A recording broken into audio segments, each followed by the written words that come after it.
এটা বলি শুনুন, আজকে যে ঘটনাটা ঘটিয়েছে, আমাদের দুটো ছেলে লালটু এবং পঙ্কজ বলে, ওরা আজকে যখন আমাদের অভিজিৎবাবু জয় নিশ্চিত একরকম প্রায় হয়ে এসছে, ওরা তখন আবির কেনার জন্য আমাদের পাশের একটা খেয়াঘাট আছে, ওই খেয়াঘাট দিয়ে পেরিয়ে ওরা ওখানে আবির কিনতে গিয়েছিল।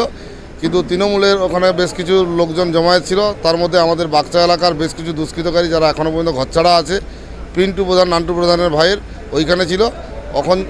ওখান যারা আবির কিনে নিয়ে ওরা যখন ফিরে আসে, তখন ওদেরকে ওইখানে আটক করে ধরে ওরা যখন গেরুয়া আবির মেখে আছে, তখনকে এদেরকে ধরে খুব মারমারি করে এবং পঙ্কজ মণ্ডল বলে যে ছেলেটাকে একে এমন গুরুতরভাবে জখম করেছে, তাকে ময়না হসপিটাল থেকে এখন বর্তমানে তমলুক হসপিটালে রেফার করেছে এবং তার অবস্থা গুরুতর আশঙ্কাজনক। হয়তো কি হবে উপরবেলায় জানে। এইটুকু এটা বলেছিলাম, তৃণমূল হচ্ছে তার দুষ্কৃতকারী দল। এরা মানে কি বলবো, আজকে ধরুন সারা রাজ্যে হয়তো আমাদের একটু রেজাল্ট যে আশানুরূপ হওয়ার কথা ছিল সেটা হয়তো হয়নি, কিন্তু আমরা এই দুটো লোকসভাতে আমরা জিতছি, সেই জয়ের উদযাপন করার জন্য আবির কিনতে গিয়েছিল।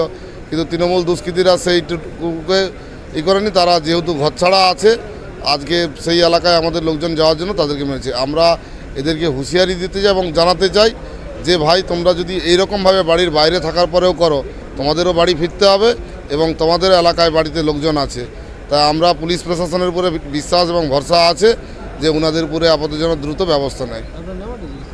আমার নাম উত্তম সিং, আমি ভারতীয় জনতা পার্টি ময়না মণ্ডল 3 সভাপতি।